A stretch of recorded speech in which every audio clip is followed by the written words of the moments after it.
এসেছেন অতি কষ্টে সমুদ্রের জলে চাঁদ সদাগরের 14 ডিঙ্গা মধুকর ডুবে গেছে। চাঁদ সদাগর জলের মধ্যে হাবুডুবু খেয়ে অতি কষ্টে সেই তীরে এসেছে। আর সেখানে সে বিবস্ত্রা হয়ে জলের মধ্যে, তার পরনে ছিন্ন বস্ত্র, মলিন বেশ, মাথায় ঝাঁকড়া চুল, এই বিভৎস চেহারা নিয়ে চাঁদ সদাগর আজ চম্পকনগরে ফিরে এসেছে। দিন যায়, মাস যায়, মাসের পর বছর কেটে যাচ্ছে। একদিন রাজা চাঁদ সদাগরের মনে হঠাৎ উদয় হইল যে নখিন্দরের বিবাহ দিবে। তাই নেড়াইনফরকে বলছে, ওরে নেড়া, চলে যা বাবা পাত্রীর অনুসন্ধানে, আমি আমার একমাত্র পুত্র লখিন্দরের বিবাহ দেব। তখন নেড়া বলছে মহারাজ, আপনি যেদিন বাড়িতে ছিলেন না, যখন বাণিজ্যে গিয়েছিলেন, তখন এই সমস্ত চম্পকনগরের লোকে লখিন্দরকে খুব আদর যত্ন করে নজরে রেখে বড় করেছে। তাই আমার মনে মনে ধারণা যে একবার সমস্ত নগরবাসীকে আলোচনা করাটা ভালো। চাঁদ সদাগর বলছে অবশ্যই দরকার, তাহলে চলে যান এরা, সমস্ত নগরে ঢোল জারি করে দে, গোটা গ্রামটাই কেউ যেন বাকি না থাকে।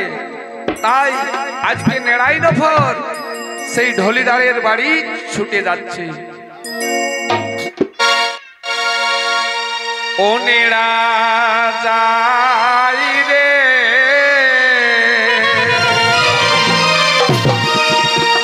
ঢলিদারের বাড়ি, আরে ঝাঁপে ঝাঁপে চলছে নেড়া চেতনের বাড়ি। নেড়া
অতি আনন্দের সাথে উপস্থিত হয়েছে গিয়ে সেই ঢলিদার বাড়ি।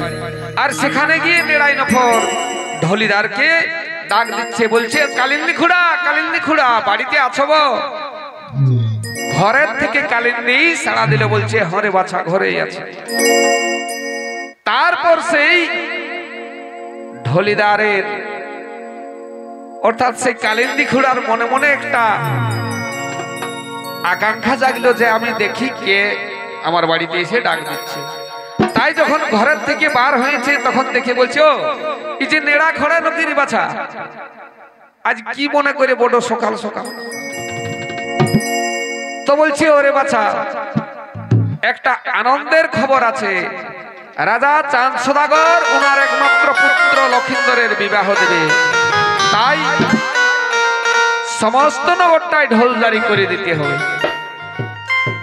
তো কালিন্দী বলছে এইটা আনন্দের কথা রে বাছা। তো বলছে চল চল তবে তাড়াতাড়ি সেই চম্পকনগরের সমস্ত নগরটাই ঢোলজারি করা যাবে। নেই ছুটে চলে যাচ্ছে সেই নগরের দিকে। কিছু দূর যাইয়ে আর নেড়া বলছে হেরে বাছা ঢোলটা কই লিলি? ওখানে যাই কি আমার তালুটো বাজাবি? কালিন্দী তখন ছুটে আসে, বলছে এই যে বাইরের খুঁটিটাই এই আছে টাকা, ঢোলটা নিয়ে আর দুজনে যাই সেই চৌমাথাটায় দাঁড়ায়। নেড়াই নফর বলছে লেরে বাছা শুরু করলে। তো কালিন্দী ঘোড়া বলছে লেনো বাছা তুমি আগে শুরু কর। তো নেড়াই নফর তখন সেই নগরে ঢোলজারি করার কথাটা শুরু করলো। কি বলছে? বলছি শুনো শুনো চম্পকনগর বাসীগণ, আগামী মঙ্গলবার দিনে চাঁদ সদাগরের রাজ দরবারে সবাই করবেন আগমন। শুনো শুনো চম্পকনগর বাসীগণ, আগামী মঙ্গলবার দিনে রাজ দরবারে সবাই করবেন আগমন। শুনো শুনো চম্পকনগর বাসীগণ, আগামী মঙ্গলবার দিনে সবাই রাজসভায় করবেন আগমন। এইভাবে নেড়াই নফর সমস্ত নগরে ঢোলজারি করছে, ঢোলজারি করা শুরু হয়ে গেল।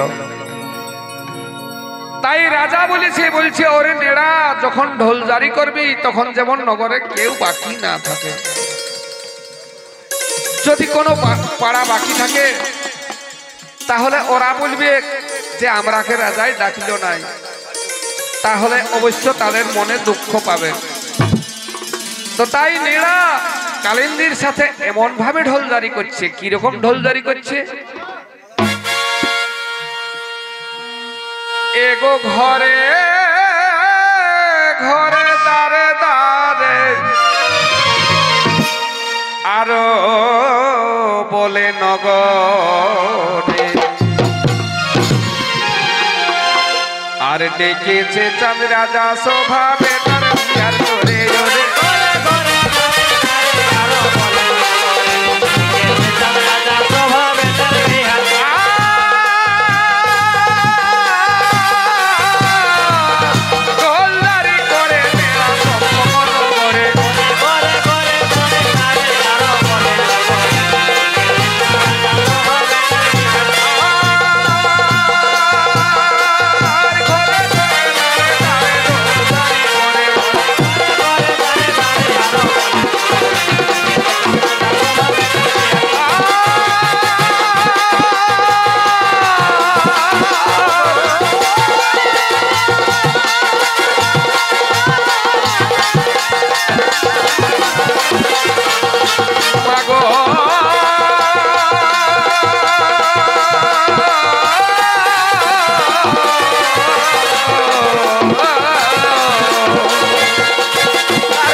হয়ে গেল তখন নেড়াই নফর বলছে চব আমরা এখন রাজার কাছে যাব।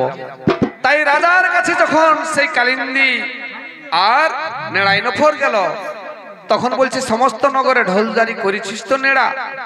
বলছে হ্যাঁ রাজা বাবা, আমরা সমস্ত নগরটায় ঢোলজারি করে দিয়েছি, আর আমরা ভালোভাবে বলে দিয়েছি যে রাজা চাঁদ সদাগরের একমাত্র পুত্র লক্ষিন্দরের বিবাহ দিবে, যার জন্য আমরা এই সমস্ত নগরটাই ঢোলজারি করছি। আপনারা সকলেই সেই মঙ্গলবার দিনে রাজ দরবারে অবশ্যই উপস্থিত থাকবেন।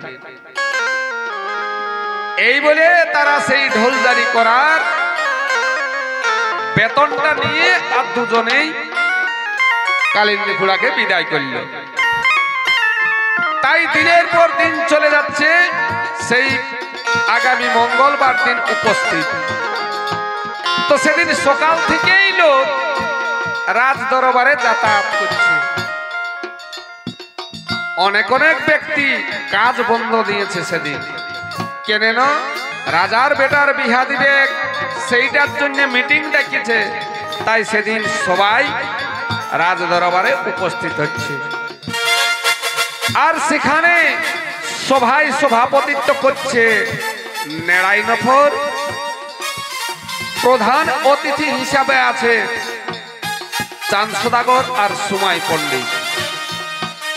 তাই যখন আলোচনা হচ্ছে, রাজা চাঁদ সদাগর সমস্ত নগরবাসীকে বলছে শুনো শুনো নগরবাসী, আমি এই জন্যই সভা ডেকেছি আমার একমাত্র পুত্র লক্ষিন্দরের বিবাহ দেওয়ার জন্য। যদি কারো পাত্রীর অনুসন্ধান থাকে তাহলে তোমরা আমায় খবরটা দিতে পারো। তখন সেই নগরবাসীর মধ্যে কেউ বলছে এই পূর্ব দিকে ভালো ভালো রাজা আছে, আবার কেউ বলছে না না না পশ্চিম দিকে আছে। এইভাবে সভাটার মাঝে নগরবাসীদের একটা তর্ক বিতর্ক হতে পেরেছে। তখন সেই সিজুয়া পর্বতে সিজুয়া শিখরে মা বিশ্বহরির আসনটা কাঁপিছে। তখন মা বিশ্বহরি নেতাকে বলছে ওরে নেতা, আজ হঠাৎ আমার আসনটা কাঁপলো কেন রে নেতা? তখন নেতা আজ খড়ি পেতে দেখছেন, আর মা বিশ্বহরিকে বলছে মা গো, রাজা চাঁদ সদাগর তার একমাত্র পুত্র লক্ষিন্দরের বিবাহ দিবে, যার জন্য সেই রাজসভায় আজ মিটিং বসেছে। এই মিটিংটাই তুমি যাও, যদি বেহুলার সাথে লক্ষিন্দরের বিবাহ না হয় তাহলে তুমি আর এই ধরাধামে পূজা পাবে না মা। তখন নেতা আজ বলছি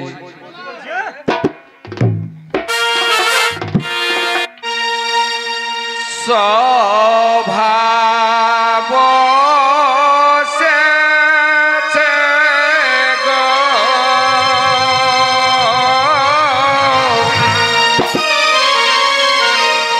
ওগো চম্পক নগরে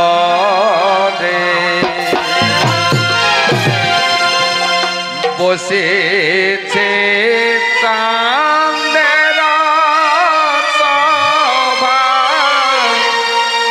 বেটার বিহার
তোরে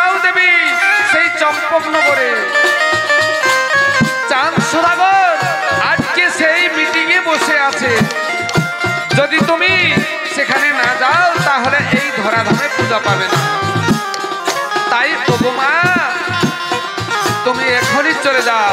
আজ মা বিশ্বহরি তখনই তাড়াতাড়ি এলো দেবী আর চম্পক নগরে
চম্পকনগরে চাঁদ রাজার রাজসভার সন্নিকটে যখন সেখানে যাচ্ছে তখন দারোয়ান বলছে বুড়িমা এদিকে না এদিকে না।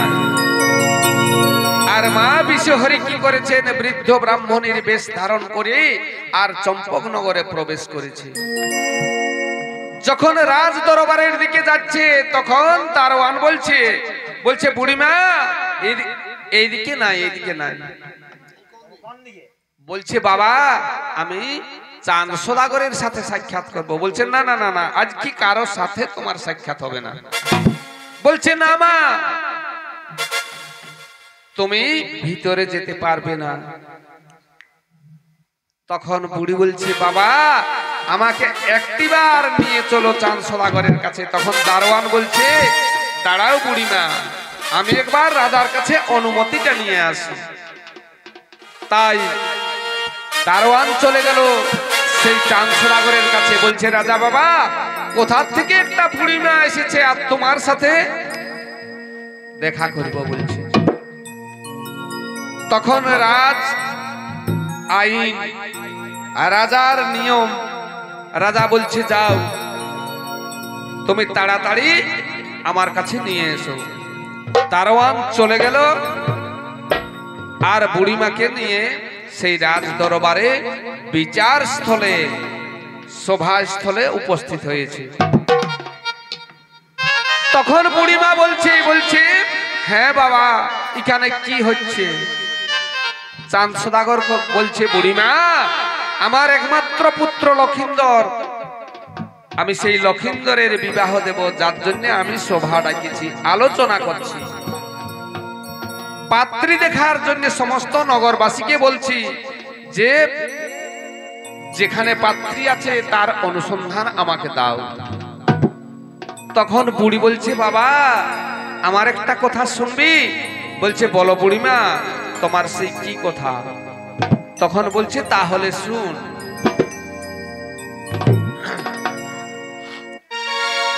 ও তোরা যা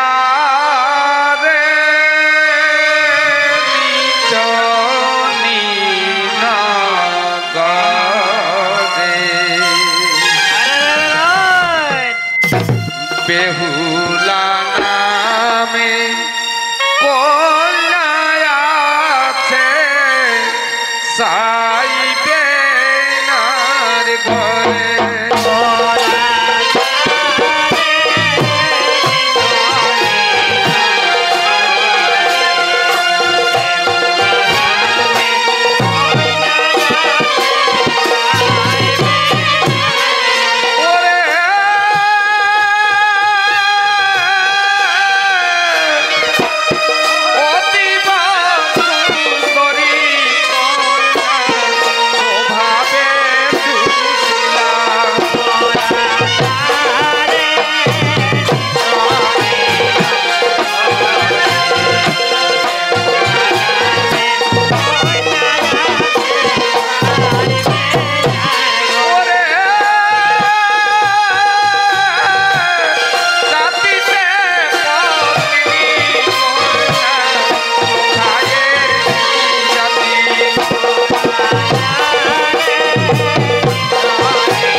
কন্যা খুব সুন্দর মিলন হবে। তাই ওরে নেড়া তোরা চলে যা বাবা তাড়াতাড়ি সেই নিচনে নগরে। তাই যখন এই কথা চাঁদ সদাগর শুনতে পেল তখন আজ রাজা বুড়ির কোথায় চাঁদ রাজা রাজি হয়ে গেল।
বুড়ির কোথায় চাঁদ সদাগর একেবারে রাজি হয়ে গেল।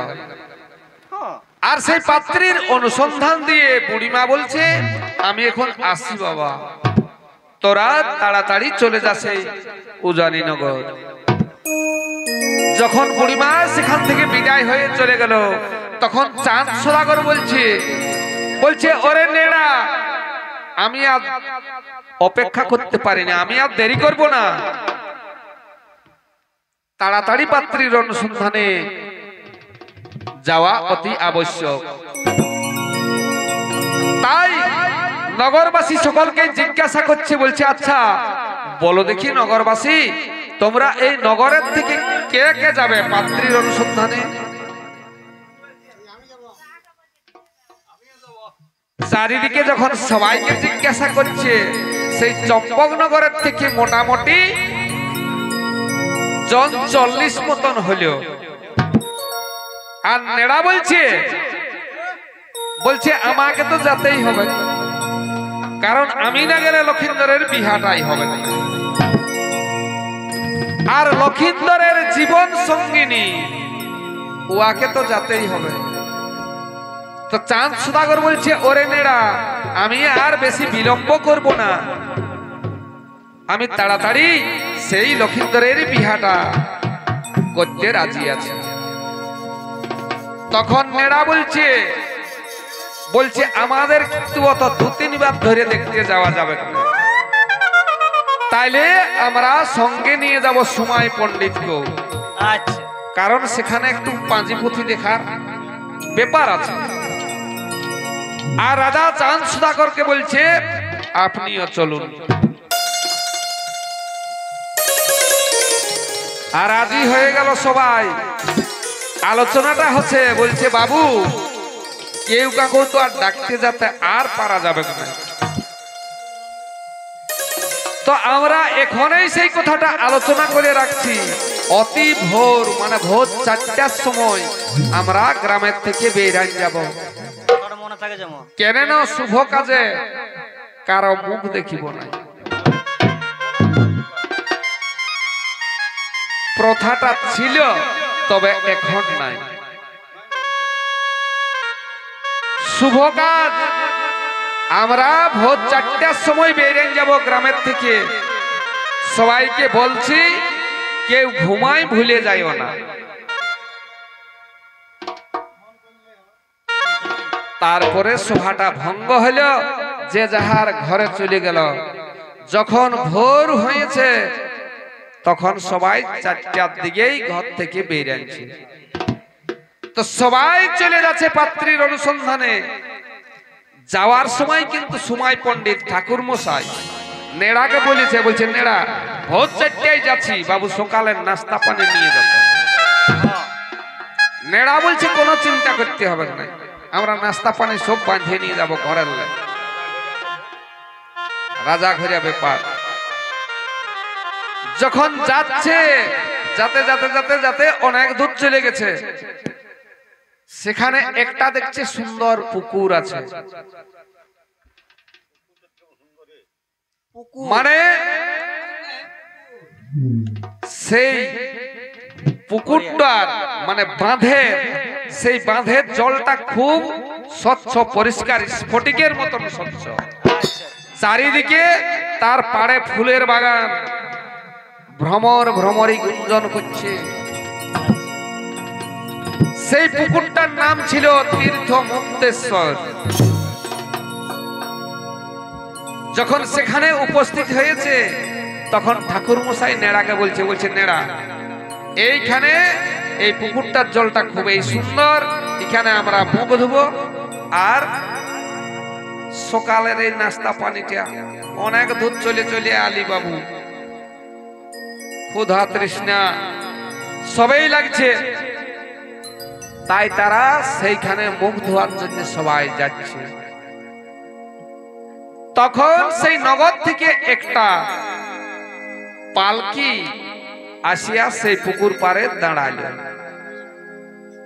আর পালকিটার থেকে কয়েকটা মেয়ে ছেলে বার হইল। সবার শেষে বেরিয়ে আসছে সেই বেহুলা। তো বেহুলার এমন রূপের ছোটা সেই তীর্থ মুক্তেশ্বরের জলকে একেবারে আবার আলোকিত করে দিচ্ছে। সেই জলের সাথে বেহুলার রূপের ছোটা মিশে যাচ্ছে, যেন বসন্তের সমাগম হয়েছে। তাই নেড়াই নফর যখন সেই বেহুলাকে দেখতে পাইল, দেখা পাইছে, তখন লক্ষিন্দরকে বলছে, বলছে লক্ষিন্দর একটু চেয়ে দেখ, বলছে এটা চলবে? তো লক্ষিন্দর বলছে হ্যাঁ, তোমাদের যদি চলে তাহলে আমার চলবে না কেন? ঠাকুর মশাই বলছে, বলছে নেড়া যেখান সেখান যাত্রার মেয়াকে পাত্রী দেখাটা ঠিক নয়, কার বিটি বটে দিবে না দিবে। নেড়া বলছে দেখ বাবু, আমরা বেটার বাপ বটে, আমরা যাকে তাকে পাত্রী দেখতে পারি, তবে দিবেক না দিবেক সেটা উয়ার বিচার, দিলে ভালো, না দিলে কোনো ব্যাপার না। তখন বেহুলা তার সঙ্গীরাকে নিয়ে সেই তীর্থ মুক্তেশ্বরে স্নান করতেছিল। তখন যখন বেহুলা সেই কথাটা শুনতে পাচ্ছে, তখন তার সঙ্গীরাকে বলছে, বলছে শুনো সঙ্গীগণ, বলছে লোক মিলাই কি বলছে, বলছে আমরা আর বেশিক্ষণ থাকবো না এখানে, আমরা চলো চলো আমরা ঘরে ঘুরে যাবো, তাড়াতাড়ি আমরা ঘুরে যাব চলো। তখন আজ বেহুলা সেই তার সঙ্গীগণকে বলছে, কলসি ডুবাল আর দেরি না,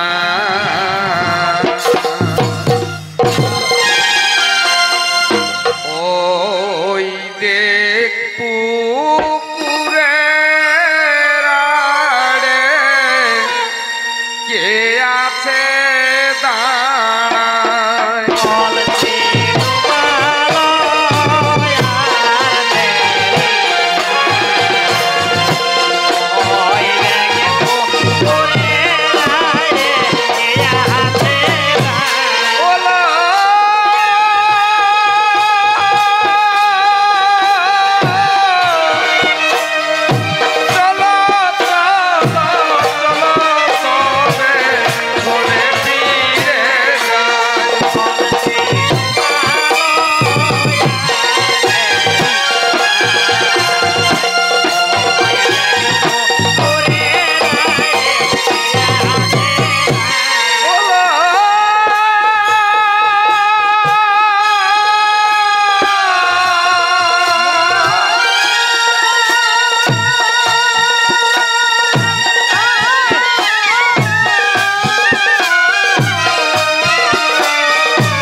সঙ্গীগণ চলো আমরা তাড়াতাড়ি ঘরে ফিরে যাই।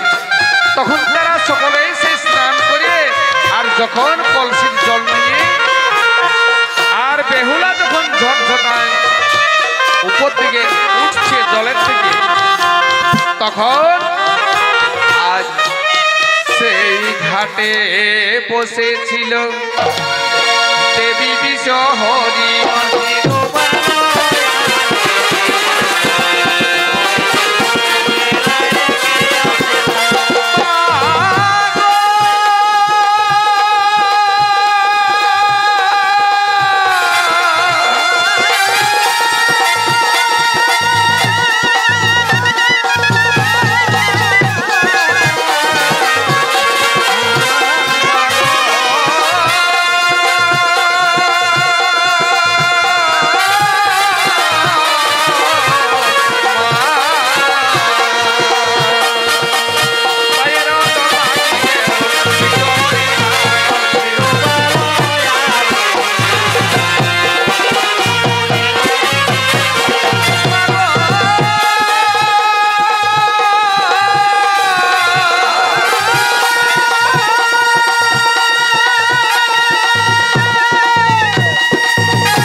হরির মস্তকে লেগে গেল, তখন মা বিশ্বহরি ক্রোধান্বিত হয়ে বেহুলাকে বলছে, ওরে বেহুলা, তুই আজ গর্বে অহংকারে পায়ের জল তোর আমার মস্তকে দিলি, তাই আমি তোকে অভিশাপ দিচ্ছি বেহুলা, তুই বিবাহের রাত্রে তোর স্বামীকে সর্পে দংশন করবে, তুই বিবাহের রাত্রে রানী হবি, তোর স্বামীকে কাল সর্পে দংশন করবে। তখন বেহুলা বলছে শুন বুড়ি, তুইও শুনে রাখ, আমি যদি আমার স্বামীকে জীবিত করতে না পারি তাহলে আমি শ্বশুরের ভিটায় পা ফেলব না। তখন ঠাকুর মশাই নেড়াকে বলছে নেড়া, শুনলিস না কথাটা, বিহার রাতে রানী হবে, আর বলতেছিলিস যে এইটা লক্ষিন্দরের পাত্রী করব। তখন ঠাকুর মশাই, তখন নেড়া বলছে ঠাকুর মশাই এটা আর শুনলেন, ওই মেয়ে ছেলেটা কি বললো, বলছে যদি আমার স্বামীকে আমি জীবিত করতে না পারি তাহলে শ্বশুরের ভিটায় পা ফেলব না।